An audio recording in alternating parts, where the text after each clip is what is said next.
علی پاک فرماتے ہیں فینا نازلت حاضل آیا، فرمایا ہمارے بارے میں نازل ہوئی، یہ نہیں فرمایا صرف میرے بارے میں ذکر کیا، فرمایا یہ امیر حمزہ رضی اللہ تعالیٰ عنہ کی جو بہادری ہے اس کو تو جو امیہ بن خلف تھا اس نے بھی تسلیم کیا۔ المستدرک ہے 2000 کی بہادری دیکھا تو کاشا کی تلوار جس کا نام اون تھا، اون مدد، تو جس تلوار میں آئی اون کہا گیا، جس نے زبردست کام دکھایا، چونکہ 70 مشرک مارے گئے، وہ ایسے نہیں مارے گئے پھونک کے ساتھ، صحابہ نے کاٹ کاٹ کے رکھ دیا۔ علی مرتضیٰ کی تلوار جو تلوار ہے آپ نے وہ کاٹ کاٹ کے مشرک اس کے اندر دندانہ پڑ گیا، آپ کی یادگار تلوار۔ تو یہ صحابہ کرام نے جو بہادری دکھائی، تلواروں پر نشان لگا دیے اور برچیاں جو ہے وہ ٹیڑھی کر دی مار مار کے مشرکوں کو، ان کا ذکر کیوں نہیں کیا جاتا؟ حضرت عکاشہ کی تلوار کا ذکر کیوں نہیں ہوتا؟ اور لطف کی بات یہ ہے کہ ابو جہل جیسے فرعون امت، اس امت کا جو فرعون ہے، اس کو واصل جہنم کسی بڑے تجربہ کار نے نہیں کیا تھا، بلکہ اللہ کریم نے دونوں جو، تو آپ خود فیصلہ کریں۔ جو ذاکر یاسین یہ کہہ رہا تھا معاذ اللہ کہ صحابہ کرام رسول اللہ کو چھوڑ کے بھاگ جاتے تھے، وہ کرتے کچھ نہیں تھے، تو یہ کس قدر بات صحیح ہو سکتی ہے؟ تو انشاءاللہ ہم یہ بسم اللہ الرحمن الرحیم وَلَقَدْ نَصَرَكُمُ اللَّهُ بِبَدْرٍ وَأَنْتُمْ أَذِلَّةٌ صدق اللہ العظیم۔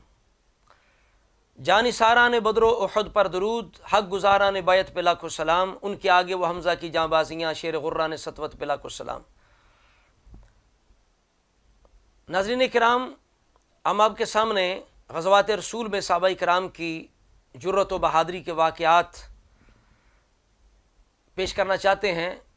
اس سلسلے کا یہ دوسرا حصہ ہے، اور آج ہم غزوہ بدر کے بارے میں گفتگو کریں گے کہ غزوہ بدر میں صحابہ کرام کا کیا کردار تھا اور کس قدر انہوں نے اپنی بہادری جرت کا مظاہرہ فرمایا۔ اور یہاں یہ عرض کر دیں کہ ہمارا مقصد غزوات رسول کا تفصیل کے ساتھ بیان کرنا نہیں ہے اور نہ ہی اسباب بیان کرنا ہے، صرف اور صرف اسی جہت سے ہم بات کریں گے کہ صحابہ کرام نے غزوات میں کس قدر اپنی بہادری دکھائی۔ اور مقصد یہ تھا کہ ذاکر یاسین نے یہ تاثر دیا تھا معاذ اللہ کہ صحابہ کرام جنگوں میں کچھ نہیں کرتے تھے، وہ رسول اللہ کو چھوڑ کے بھاگ جاتے تھے، اور علی اور مرتضیٰ جو ہیں وہ کھڑے رہتے تھے۔ تو حضرت ابوبکر صدیق اور حضرت عمر بن خطاب انہوں نے پہلے جہاد کیا، قتال کیا، تو میں نے آپ سے عرض کی تھی مجھے وہ پہلے والا قتال تو ان کا دکھا دیں، میری بات سنیں، ان کا قتال تو دکھائیں، ان کی لڑائی دکھائیں، بدر میں دکھائیں کتنے بندے مارے، احد میں کتنے بندے مارے، خندق میں انہوں نے کتنے بندے مارے، حنین میں کتنے بندے کافر مارے انہوں نے، خیبر میں انہوں نے کتنے بندے مارے بتائیں۔ بلکہ اس کے بھی کھڑے ہیں، پاک سیدہ بھی کھڑی ہے مصیبت کی گھڑی میں، وہ افضل نہیں، اور جو نبی کو چھوڑ کے چلے گئے اور آگے جو قرآن جنگ نبی کو چھوڑ کے چلے جائیں ان سے ایک بندہ اکیلا رہ جائے، پاک بی بی فاطمہ۔ ہم بتانا چاہتے ہیں کہ علی پاک کی بہادری جرت میں اور جنگی کارناموں میں کسی کو کوئی شک ہی نہیں ہے، کوئی منکر ہے ہی نہیں، لیکن اس کو بہانہ بنا کے اگر کوئی یہ کہے کہ باقی صحابہ کرام نے کچھ نہیں کیا، جنگوں میں وہ معاذ اللہ بھاگ جاتے تھے، وہ بوزدل تھے، ان کا کوئی کارنامہ نہیں، تو یہ چیز سراسر باطل ہے، قرآن کے سنت کے حقائق کے خلاف ہے۔ آپ غزوات رسول کا تفصیلی ذکر پڑھیں گے، آپ کو پتہ چلے گا کہ کس کس صحابی نے کیا کیا کردار ادا کیا۔ پھر فتوحات صحابہ کرام کی پڑھیں حضرت امیر معاویہ کے دور تک، تو پتہ چلے کس قدر صحابہ نے اپنے کردار پیش کیے۔ تو یہ بات بالکل غلط ہے، باطل ہے، اس لیے کہ کسی ایک شخصیت کی وجہ سے جنگوں میں فتح نہیں ہوتی تھی۔ جنگوں میں فتح کا انحصار سب سے پہلے اللہ کے فضل پر، رسول اللہ کی نگاہ عنایت پر، پھر صحابہ کرام کا کردار ہوتا، اور جس کا جو حصہ ہے اس کو بیان کرنا چاہیے۔ ہمارا کام چھپانا نہیں ہے، ہمارا کام بتانا ہے۔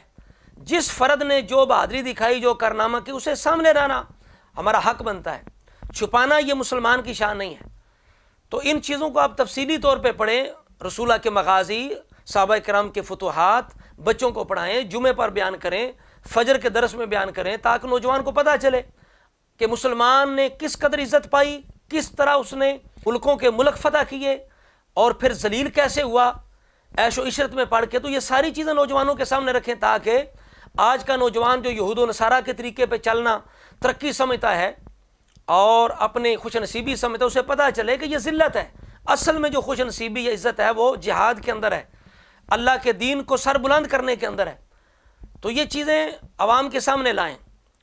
تو غزوہ بدر کا جو بیان ہے اس کے اندر کس طرح فتح ہوئی، اصل میں اسباب کے ہیں، اس کو آپ اگر پڑھنا چاہتے ہیں سب سے پہلے قرآن مجید سے پوچھیے۔ سورہ آل عمران آیت نمبر 123 سے لے کر 127، سورہ انفال آیت نمبر 9 سے لے کر آیت نمبر 13 تک پڑھیں، تو اللہ کریم نے وہاں جو اسباب فتح ہیں وہ بیان فرمائے ہیں۔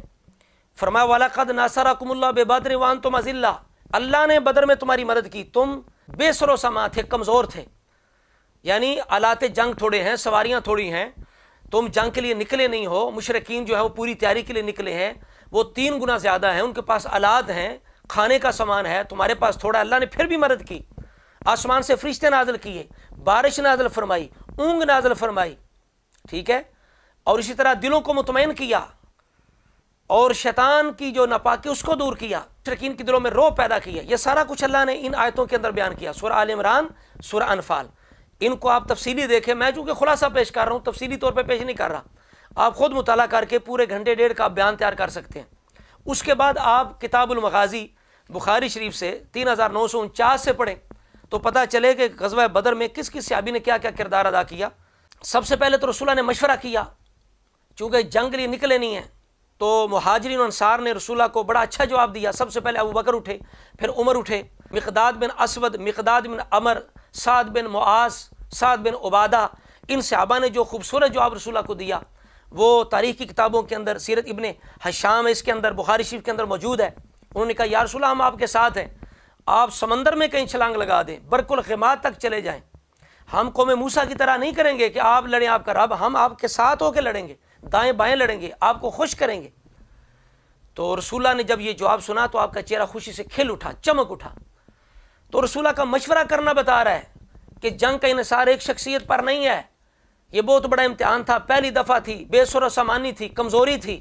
پھر وہاں پہنچ کے میدان بدر کے اندر رسول اللہ نے جو دعا کی 3953 نمبر پہ کہ اللہم انی انشدک عہدک ووعدک اللہم ان شئت لم تعبد، اے اللہ آج اپنا وعدہ پورا کر، اگر تو چاہتا ہے کہ تیری عبادت ہو تو انہیں فتح عطا فرما. فآخذ ابو بکر بیدہ فقال حسبک، رسول اللہ نے اس قدر گڑ گڑا کے دعا کی کہ ابو بکر صدیق نے ہاتھ پکڑ لیا، یا رسول اللہ بس کریں، آپ کو یہ دعا کافی ہے. پھر ساتھ ہی اللہ کریم نے رسول اللہ کو فتح کی خوشخبری سنائی. فخرج وهو یقول سیہزم الجمع ویولون الدبر، رسول اللہ نے فرمایا یہ ابھی شکست کھا کے بھاگ جائیں گے. تو اب دیکھیے رسول اللہ کا دعا فرمانا، رب کا فرشتے نازل کرنا، بارش نازل کرنا، یہ فتح کے سبب ہے. پھر اس کے بعد امیر حمزہ، علی المرتضیٰ، حضرت زبیر بن عوام، حضرت عکاشہ، دیگر صحابہ کرام نے جو جو بہادری دکھائی وہ قابل ذکر ہے، وہ اپنی جگہ بالکل مسلم ہے، اس کا بھی کوئی انکار نہیں کر سکتا. لیکن میں نے عرض کی کہ کسی ایک شخصیت کی وجہ سے جنگوں میں فتح نہیں ہوتی تھی، بلکہ سب کا اپنا کردار تھا، اللہ تعالیٰ کا فضل تھا، رسول اللہ کی نگاہ عنایت تھی. اسی طرح حضرت مقداد بن اسود نے جو جواب دیا 3952 نمبر پر، آپ مطالعہ فرمائیں. دعائے رسول 3953 نمبر پر، جس طرح میں نے ابھی عرض کیا. اور صحابہ کی تعداد کے بارے میں 3956 نمبر پر بخاری شریف کے اندر، یعنی یہ بخاری سے میں عرض کر رہا ہوں. اور اسی طرح جو 3 پہلے کافر مشرک نکلے، ادھر سے انصار نکلے، تو انہوں نے کہا مشرکوں نے نہیں، ہماری جوڑ کے بندے نکلے. تو رسول اللہ نے حضرت علی المرتضیٰ، حضرت امیر حمزہ، حضرت ابو عبیدہ بن حارث سے فرمایا کہ تم اٹھو. ان تینوں نے جناب اسے، ان تینوں کو واصل جہنم کیا. تو اب آیت نازل ہوئی سورہ حج کی آیت نمبر 19، ھذان خصمان اختصموا فی ربہم، جب 2 جماعتیں آپس میں یعنی رب میں جھگڑا کر رہی تھیں. 3967 نمبر پر بخاری کے اندر علی پاک فرماتے ہیں فینا نازلت ھذہ الآیہ، فرمایا ہمارے بارے میں نازل ہوئی، یہ نہیں فرمایا صرف میرے بارے میں، فرمایا یہ امیر حمزہ کے بارے میں، ابو عبیدہ بن حارث کے بارے میں اور میرے بارے میں نازل ہوئی. جب سب سے پہلے وہ 3 مشرک نکلے تو ہم نے انہیں واصل جہنم کیا. تو علی پاک نے ساتھ ان کا بھی ذکر کیا. پھر امیر حمزہ رضی اللہ تعالیٰ عنہ کی جو بہادری ہے اس کو تو جو امیہ بن خلف تھا اس نے بھی تسلیم کیا. المستدرک ہے 2548 نمبر روایت ہے. عبد الرحمن بن عوف کہتے ہیں کہ مجھ سے جب میں نے قید کیا امیہ بن خلف کو جنگ بدر کے اختتام پر، تو اس نے مجھ سے پوچھا کہ وہ تم میں کون بندہ تھا کہ جس نے سینے پر شتر مرغ کا وہ پر لگایا ہوا تھا. تو میں نے کہا ذاک حمزہ بن عبد المطلب، وہ حمزہ بن عبد المطلب تھے. تو اس نے کہا ذاک الذی فعل بن الافاعیل، کہ اس بندے نے تو آج ہمارا چھوڑے ہی کاکھ نہیں، اس نے تہس نہس کر دیا، ستیہ ناش کر دیا ہے، تباہی مچا کے رکھ دی ہماری. اب دیکھیے امیر حمزہ کا جو کردار ہے اس کو امیہ بن خلف بھی تسلیم کر رہا ہے، بیان کر رہا ہے کہ ہمیں سب سے زیادہ نقصان پہنچانے والا یہ بندہ ہے جس نے سینے پر وہ کلگی لگائی ہوئی تھی، شتر مرغ کا پر لگایا ہوا تھا. ان کے آگے وہ حمزہ کی جاں بازیاں شیر غرہ نے سطوت بلاک السلام. اور اسی طرح حضرت عکاشہ رضی اللہ تعالیٰ کی تلوار ٹوٹ گئی تو رسول اللہ نے ایک چھڑی دی، وہ ان کے ہاتھ میں جب پہنچی تو وہ تلوار بن گئی. یہ سیرت ابن حشام کے اندر یہ موجود ہے. بہترین تلوار بن گئی اور انہوں نے زبردست جنگ کی اور اپنی شہادت تک، یعنی حضرت ابو بکر صدیق کے دور میں مسلمہ کذاب کے ساتھ لڑتے ہوئے آپ شہید ہوئے. تو ان کی بہادری دیکھیں، حضرت عکاشہ کی تلوار جس کا نام اون تھا، اون مدد. تو جس تلوار کو اون کہا گیا جو مدد بن کے بدر میں آئی، جس نے زبردست کام دکھایا، چونکہ 70 مشرک مارے گئے، وہ ایسے نہیں مار گئے پھونک کے ساتھ، صحابہ نے کاٹ کاٹ کے رکھ دیا. علی مرتضیٰ کی تلوار نے، امیر حمزہ کی تلوار نے، حضرت عکاشہ کی تلوار نے، حضرت زبیر بن عوام کی تلوار نے، حضرت عمر فاروق کی تلوار نے، دیگر صحابہ کی تلواروں نے کاٹ کاٹ کے گاجر مولی کی طرح رکھ دیا انہیں. اور رسول نے جو لشکر تشکیل دیا تھا جنگ سے پہلے، وہ کیا تھا؟ مہاجرین کا جھنڈا علی مرتضیٰ کو دیا، انصار کا جھنڈا سعد بن معاذ کو دیا، اور جنرل کمان کا جو جھنڈا ہے وہ مصعب بن عمیر کو دیا، میمنہ پر زبیر بن عوام کو رکھا، میسرہ پر مقداد بن اسود کو رکھا. تو اس طرح کر کے سرور کائنات علیہ الصلوۃ والسلام نے جو لشکر ہے وہ ترتیب دیا. اور اسی طرح حضرت زبیر بن عوام کی جو بہادری ہے بدر کے اندر، آپ کی جو تلوار ہے، آپ نے وہ کاٹ کاٹ کے مشرک، اس کے اندر دندانہ پڑ گیا. آپ کی یادگار تلوار کا ذکر بخاری شریف کے اندر موجود ہے. یہ 3973 نمبر پر موجود ہے کہ زبیر بن عوام کی تلوار میں بدر والے دن مشرکوں کو کاٹنے کی وجہ سے دندانہ پڑ گیا، اور آپ کو جو گہرے 2 زخم لگے جس کے اندر انگلی چلی جاتی تھی، ان کا ذکر بخاری شریف کے اندر موجود ہے.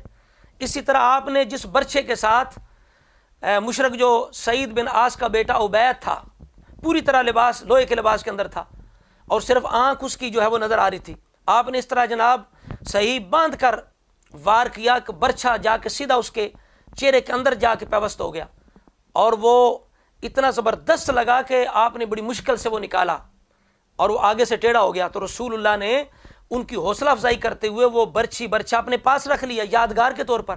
پھر وہ خلفائے راشدین کے پاس چلتا رہا. کا ذکر 3998 نمبر پر بخاری شریف کے اندر موجود ہے.